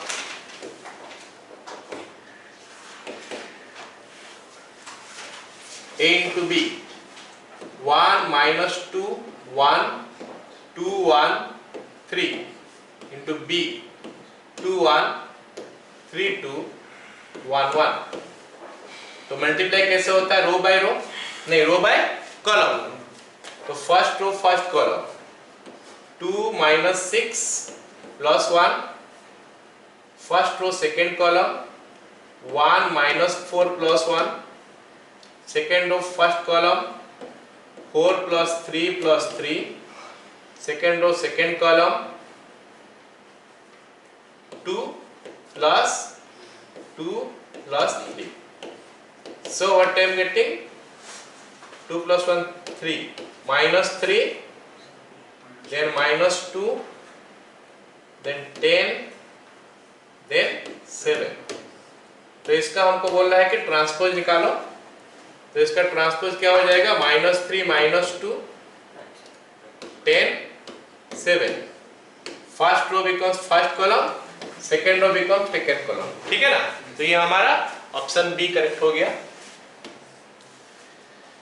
नेक्स्ट क्वेश्चन देखो, दिया है क्या ए इतना है और ए प्लस ए ट्रांसपोज, इस टाइप का क्वेश्चन हम लोग एक्सपेक्ट कर सकते हैं, ये नहीं तो इस टाइप का है ना। A plus A transpose is equal to identity matrix, then हमको अल्फा का वैल्यू पूछा है, यहाँ पे ये थोड़ा साइड हो जाएगा कॉस अल्फा। ठीक है, ऐसा हो जाएगा। चलो लिखते हैं इसको,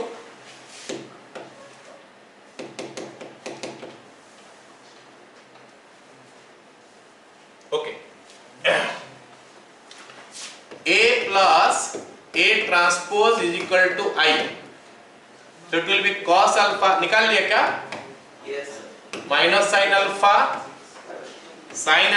cos अल्फा प्लस इसका ट्रांसपोज निकालोगे तो क्या आएगा, cos alpha minus sine alpha, row becomes column. In case of transpose row जो मैट्रिक्स होता है कॉलम मैट्रिक्स, सॉरी रो जो होता है कॉलम में चले जाता है।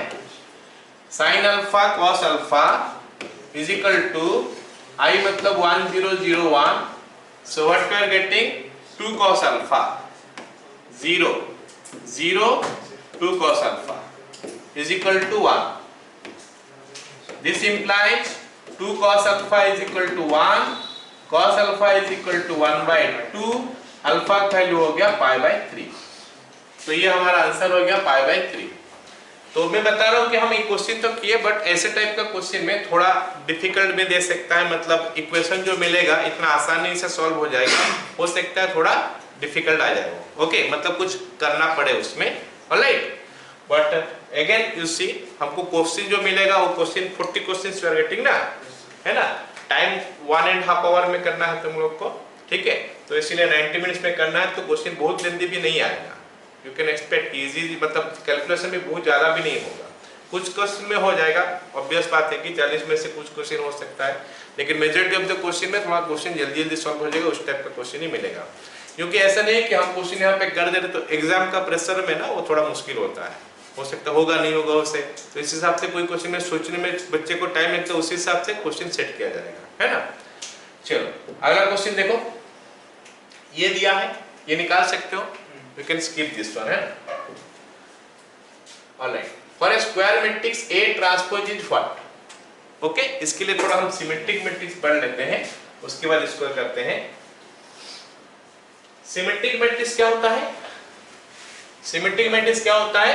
A square matrix is called symmetric matrix if Aij is equal to Aj, alright, or a square matrix is called skew symmetric matrix if Aij is equal to A minus Ij, Aij is equal to minus Aj, okay. तो symmetric matrix में क्या होता है कि ये element same होगा,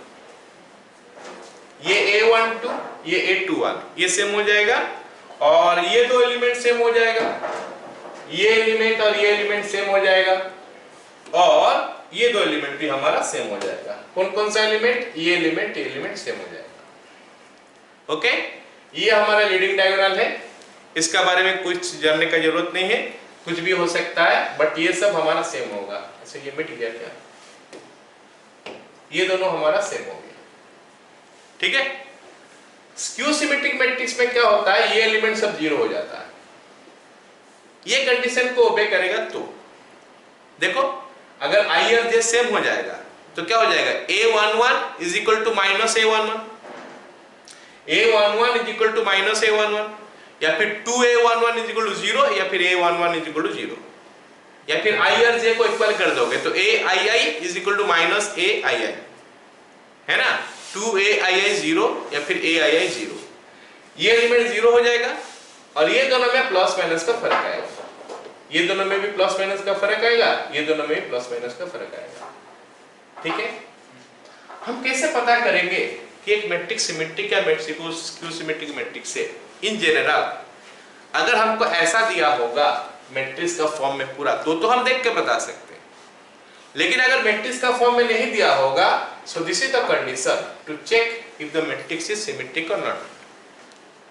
मतलब matrix में हम क्या करेंगे, उसका ट्रांसपोज निकालेंगे, ट्रांसपोज निकालेंगे, अगर सेम हो गया तो हम बोलेंगे कि सिमेट्रिक मैट्रिक्स है, और ट्रांसपोज निकालेंगे अगर माइनस ऑफ ए हो गया तो हम बोलेंगे स्क्यू सिमेट्रिक मैट्रिक्स है। So this is the way to test if two matrix are symmetric, sorry एक मैट्रिक्स सिमेट्रिक या स्क्यू सिमेट्रिक है।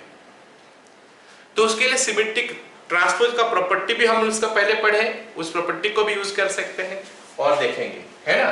चलो, ये क्वेश्चन जो अभी हमें छोड़ रहा था, इस क्वेश्चन के बारे में बोला है कि स्क्वायर मैट्रिक्स ए है, तो फिर बताओ कि A इंटू ए ट्रांसपोज इनमें से कौन सा मैट्रिक्स होगा। ऑफकोर्स हम यूनिट मैट्रिक्स के बारे में तो करेंगे नहीं, क्योंकि यूनिट के बारे में कोई इंफॉर्मेशन है नहीं, ये चीज में हो सकता है कुछ कंफ्यूजन होगा। तो सिमेट्रिक स्क्यू सिमेट्रिक दिया है तो उसको टेस्ट करना हमारे लिए जरूरी हो जाता है कि ये सिमेट्रिक है कि नहीं, सिमेट्रिक स्क्यू सिमेट्रिक है कि नहीं। तो मैं एक काम करता हूं, इस मैट्रिक्स का नाम C is equal to A into A transpose कर देता हूं। अब मैं जानना चाहता हूं कि ये सिमेट्रिक मैट्रिक्स है कि नहीं, तो मैं क्या करूंगा, C का ट्रांसपोज निकालूंगा, और अगर वो पूरा C आ गया तो हम बोलेंगे सिमेट्रिक, नहीं आया माइनस से आया तो स्क्यू सिमेट्रिक, दोनों में से कुछ नहीं आया तो कुछ नहीं बोल सकते। So C transpose is equal to A transpose का ट्रांसपोज, है ना। अब A इंटू बी हो गया, A इंटू बी का ट्रांसपोज हम रिवर्सल लॉ भी देखे थे, ये रिवर्सल लॉ में आता है, तो इज इक्वल टू क्या हो जाएगा, A ट्रांसपोज का ट्रांसपोज इंटू ए ट्रांसपोज, कुछ ऐसा होना चाहिए, है ना। अब A ट्रांसपोज का ट्रांसपोज A हम पढ़ चुके हैं, ट्रांसपोज का प्रॉपर्टी में पढ़ाया कि अगर दो बार ट्रांसपोज होता है तो A हो जाता है। So this is A and this is A transpose, तो A इंटू ए ट्रांसपोज कितना हो जाएगा, C है, इसका मतलब C इज सिमेट्रिक।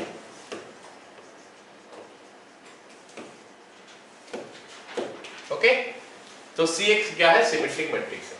क्लियर, हमेशा ऐसे ही चेक करना है एक मैट्रिक्स सिमेट्रिक है कि नहीं। अगर वो पूरा मैट्रिक्स को एक्सपांशन का फॉर्म में दिया होगा तो ठीक है, नहीं तो हम इसको ऐसे चेक करेंगे, ठीक है।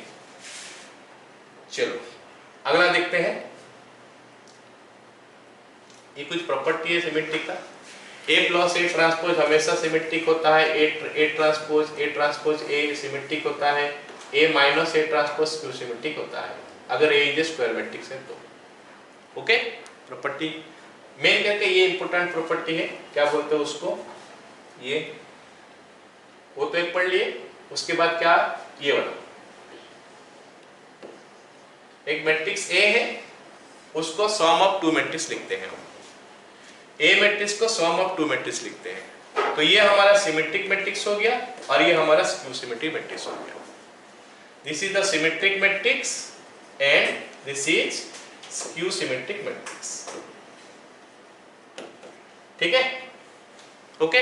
बाकी ये प्रॉपर्टी सब देख लेना, ओके। बहुत काम का चीज है नहीं हमारा बोर्ड के लिए खाली हमको इतना जरूरत है कि अगर ए सिमेट्रिक है तो हमको उसको टेस्ट करने का तरीका क्या होता है, क्यू सिमेट्रिक के टेस्ट करने का तरीका क्या होता है, A plus A transpose is always symmetric, A minus A transpose is always skew symmetric, A can be expressed as sum of a symmetric and a skew symmetric matrix, ठीक है। चलो अब ये बताया है दिस, बोला है क्या, A is the sum of symmetric matrix B and skew symmetric matrix C, then B is equal to what, है ना। बोला है कि A is sum of a symmetric matrix B and skew symmetric matrix C, okay. ये A matrix यही है, हमको बोला है कि is equal to B plus C, B हमारा सिमेट्रिक मैट्रिक्स है, तो हमको बोला है कि B बताओ क्या है, तो B क्या है बताओ, half into that is B आता है ना।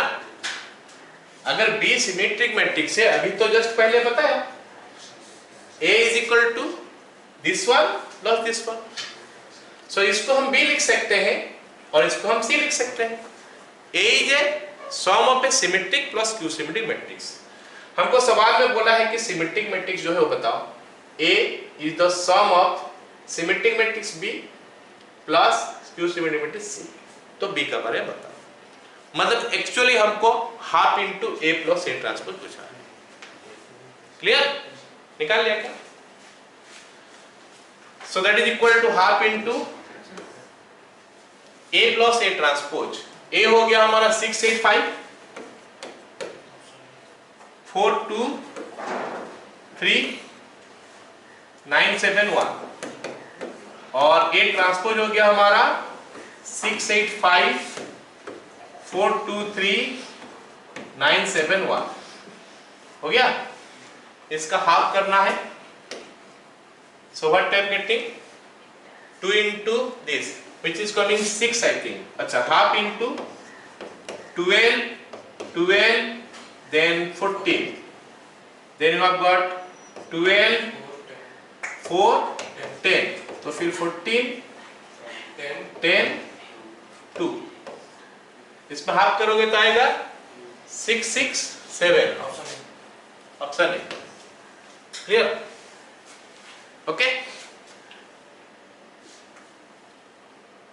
चलो इसको बताओ क्या है कि A and B are matrices of same order, then AB transpose and BA transpose is a क्या मैट्रिक्स, चेक करो क्या हो रहा है। C is equal to AB transpose minus BA transpose. यार हमको बोला है कि बताओ ये क्या है, सिमेट्रिक है, स्क्यू सिमेट्रिक है, जो भी है, कुछ भी हो, हमको टेस्ट करने का तरीका वही है। ट्रांसपोज इसका निकालो और चेक कर लो क्या है, और ऑप्शन ए हो रहा है।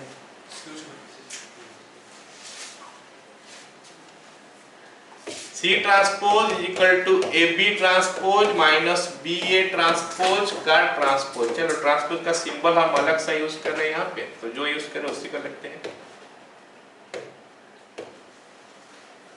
अब यहाँ पे पहले क्या हो गया, माइनस का प्रॉपर्टी आ गया। माइनस का प्रॉपर्टी बोलने से क्या, अलग अलग कर लो, AB ट्रांसपोज का ट्रांसपोज माइनस BA ट्रांसपोज का transpose, so it now gives you what, B transpose का transpose A transpose minus B transpose A transpose का transpose, this is BA transpose minus B transpose A।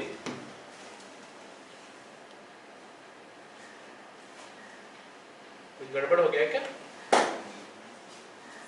B transpose A transpose का transpose, दोनों में B पहले कैसे आ गया मेरा, B ट्रांसपोज B ट्रांसपोज का transpose A transpose transpose B transpose, ये वाला गड़बड़ कर दिया ना ये वाला मैं गड़बड़ कर दिया। A ट्रांसपोज का ट्रांसपोज B ट्रांसपोज, कुछ भी बोल रहा है क्या, ठीक है।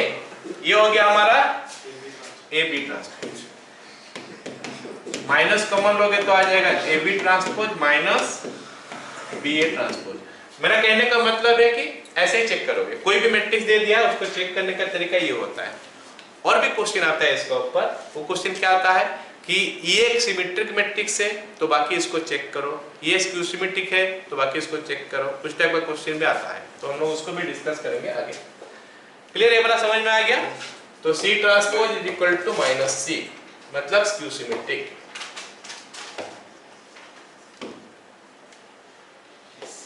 ओके, अगला क्वेश्चन देखो, A is a symmetric matrix, then the value of x, y and t are कितना होगा? ऐसे तो देख के बता सकते हो।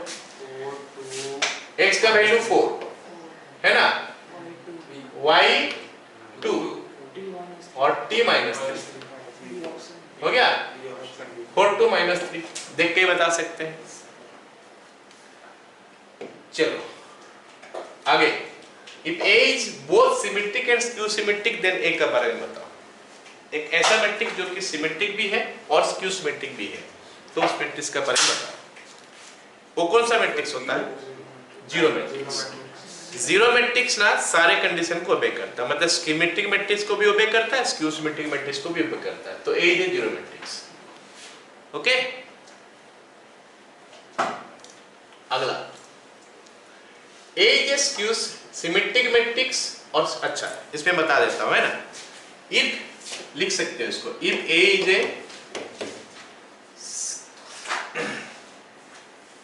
A is a skew symmetric matrix of even order, ठीक है, if A is a skew symmetric matrix of even order, then determinant of A is equal to perfect square। समझ में आया? अगर A is a skew symmetric matrix of even order, then even order, then determinant of A is a perfect square। If A is a symmetric matrix of odd order, determinant of A is equal to 0। Symmetric नहीं, skew symmetric matrix. मतलब skew symmetric matrix के बारे में हम ये information बोल सकते हैं कि अगर इवन ऑर्डर का है तो उसका डिटरमिनेंट परफेक्ट स्क्वायर होगा। परफेक्ट स्क्वायर बोलने से क्या होता है? 4 9 12 ऐसे टाइप का, है ना। और ऑड ऑर्डर का है तो नॉट अ परफेक्ट स्क्वायर, ठीक है, सॉरी, उसका वैल्यू 0 हो जाएगा। तो यहां पे बोला है कि A is a skew symmetric matrix of even order, मतलब डिटरमिनेंट ऑफ A क्या होगा? परफेक्ट स्क्वायर होगा। तो which of the following is not held true? C। Determinant of A 7 है, जो कि ट्रू नहीं है, ठीक है। अगला सवाल देखो, determinant of A square matrix, ये तो जानते ही हो। एडजेंट of A square matrix, A is A matrix, ये वाला हो गया। तो एडजेंट ऑफ ए कैसे निकलता है? सारे एलिमेंट का कोफैक्टर निकालते हो, कोफैक्टर निकालना तो याद आता है, याद है ना, उसका ट्रांसपोज निकालते हो तो you are getting this one. अगर 2x2 मैट्रिक्स है तो एडजेंट ये हो गया।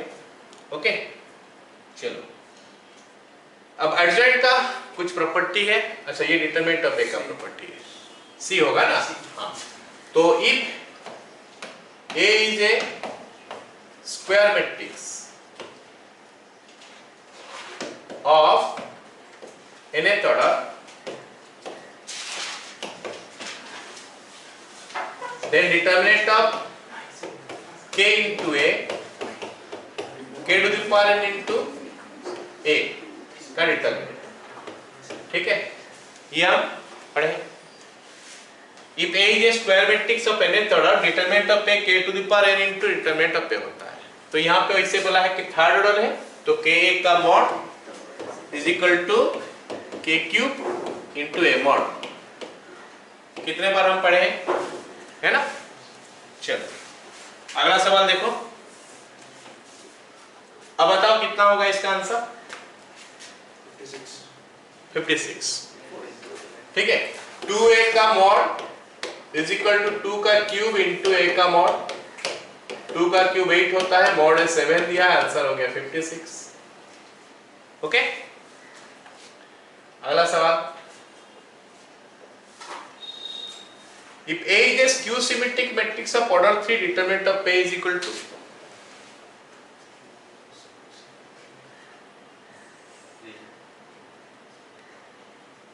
So 0. हाँ 0, क्यों 0 होगा? ऑर्डर, ओके, A ऑर्डर हमारा 3 into 3 है, odd order, so determinant of A is equal to 0. Okay, clear? अगला singular non singular matrix. Singular किसको बोलते हो? अगर डिटरमिनेंट 0 हो जाता है तो सिंगुलर, 0 नहीं होता है तो नॉन सिंगुलर। ओके, तो अगर हमारा ये एक मैट्रिक्स दिया है और बोला है कि ये सिंगुलर है, तो फिर इसका वैल्यू बताओ। ओके, बताओ कितना होगा इसका वैल्यू। इसको सॉल्व करना हल्का सा मुश्किल लग रहा है मेरे को, क्या करोगे बताना मेरे को। 3 minus x 2 2 2 4 minus x 1, then you have got -2 -4 और -1 minus x का mod is equal to 0। Singular matrix मतलब होता है डिटरमिनेंट उसका 0 होता है, तो हम लोग देख लिए इसका डिटरमिनेंट हमको 0 करना है, कर लिए। अब इसको हमको सॉल्व करके निकालना है इसका वैल्यू, मतलब ये मैट्रिक्स से ज्यादा डिटरमिनेंट है ना। तो ये माइनस को तो उड़ा देते हैं, पहले माइनस को यहां से उड़ा देते हैं, ये माइनस गया, ये गया यहाँ पे, ये गया यहाँ पे, ये प्लस हो जाएगा। ठीक है,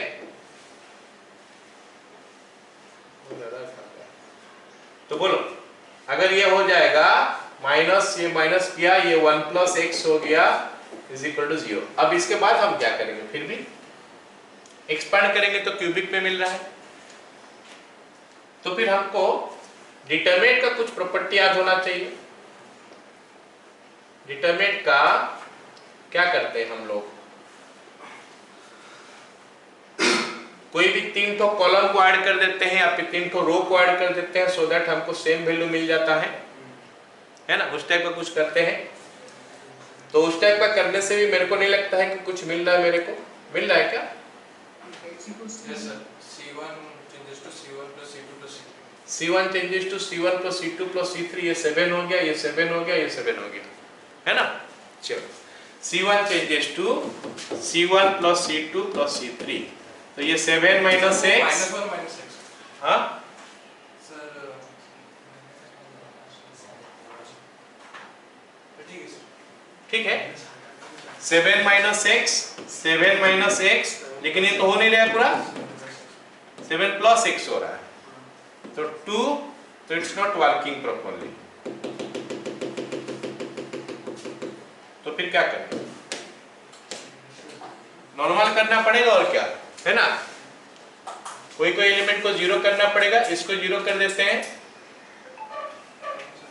और कुछ मेथड है क्या? देखो देखो, एलिमेंट सिमेट्रिकली सारे लिखा गया है ना।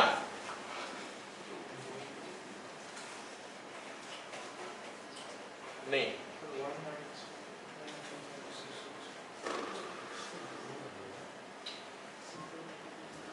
एक काम कर लेना ना, है ना। ऑप्शन में तो दिया है, ऐसे ऐसे कर तो सकते हैं, कोई कोई एलिमेंट को कम करके कर सकते हैं। ऑप्शन तो दिया है, चेक कर लो, कोई कोई अपना सब चेक सेटिस्फाई कर रहा है।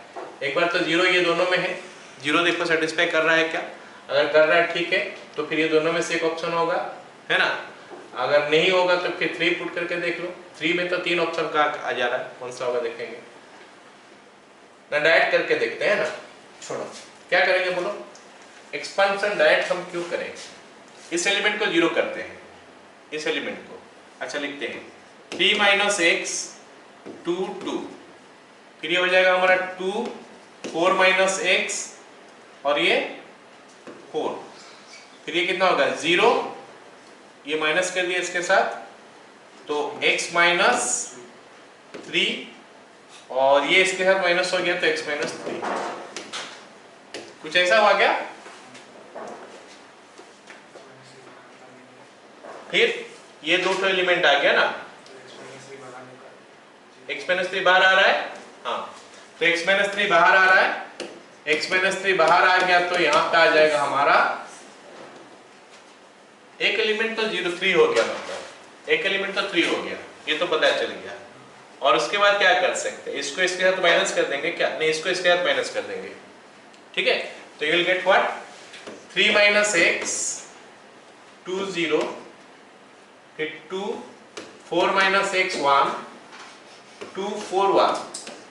ओके, अब इसको इसके साथ माइनस कर देने से ये बनेगा x minus 3 into 3 minus x 2 0, minus करने से 0 हो गया, ये इसके साथ माइनस करने से माइनस x हो गया, और ये इसके साथ माइनस करने से कितना हो रहा है?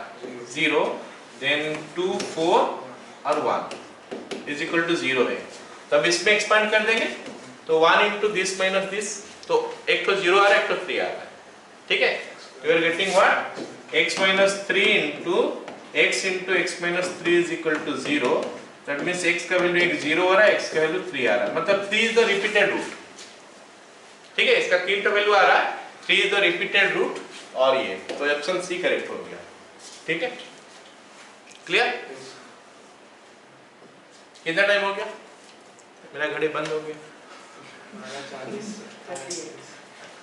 तो बहुत कम टाइम हुआ है। चलो इस क्वेश्चन को करके बताओ।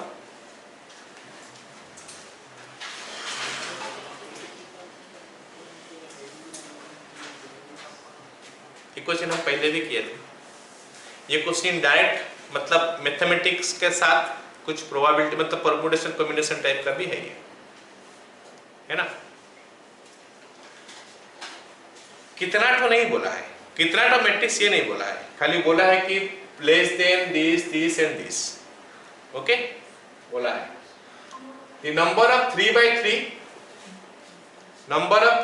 3 non-singular matrix with 4 entries as 1 and other 4 are 0, other 5 are 0, ऐसे कितना तो मैट्रिक्स हो सकता है? तो एक टाइप का मैट्रिक्स तो हमारा ऐसा हो सकता है 1 1 1, तो you are left with these places। तो you please tell me कि हम चौथा वाला 1 कहाँ पे रखेंगे? चौथा वाला 1 रखने का जगह कहाँ है? ये नॉन सिंगुलर होगा कि नहीं? चौथा वाला 1 कहीं पे भी रखो, 1 इंटू दिस माइनस दिस, है ना। बाकी कहीं पे भी रखो और तो सारे एलिमेंट 0 होते ही जाएगा। क्लियर? इसे मान लेते मैं 1 को यहाँ पर रख दिया, ये सब तो 0 होगा ना।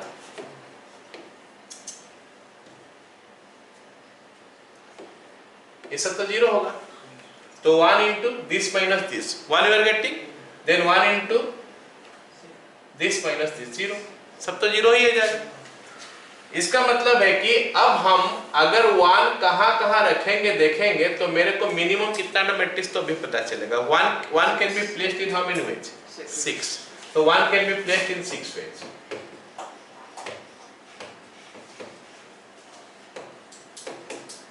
इसका मतलब 6 मैट्रिक्स तो हमको मिल ही गया, समझा कि नहीं? 6 मैट्रिक्स तो मिल गया।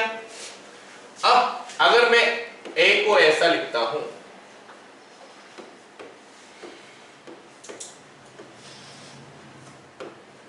अगर मैं A को ऐसा लिखता हूं तो फिर मेरे को बताओ चौथा वाला 1 हम कहां पे रख सकते हैं? अच्छा, we are not thinking about 0, क्योंकि 1 को कहां रखते हैं? मान लेते हैं 1 को यहां रख दिए, बाकी 5 तो 0 को तो एक ही उपाय में रखा जा सकता है क्योंकि ऑल आर सेम, ठीक है ना। अब यहां पे अगर ऐसा रखेंगे, मैं इसको अगर ऐसे एक्सपांड करता हूं 1 into this minus this, it gives he -1 ना, है ना।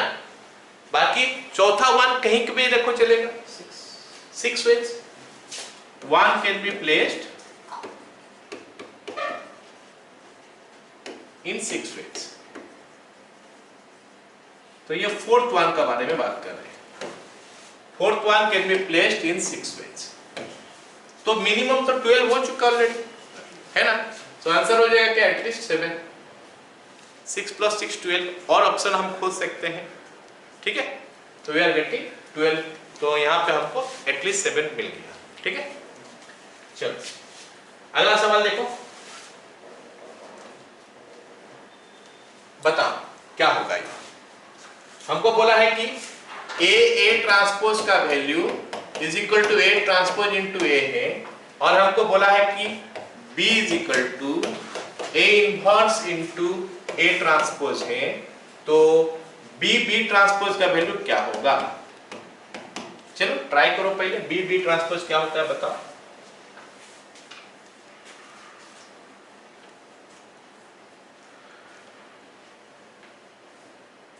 नेक्स्ट क्लास में हम लोग डिटरमिनेट करेंगे, है ना, मैट्रिक्स का थोड़ा बहुत करेंगे फिर डिटरमिनेट करेंगे।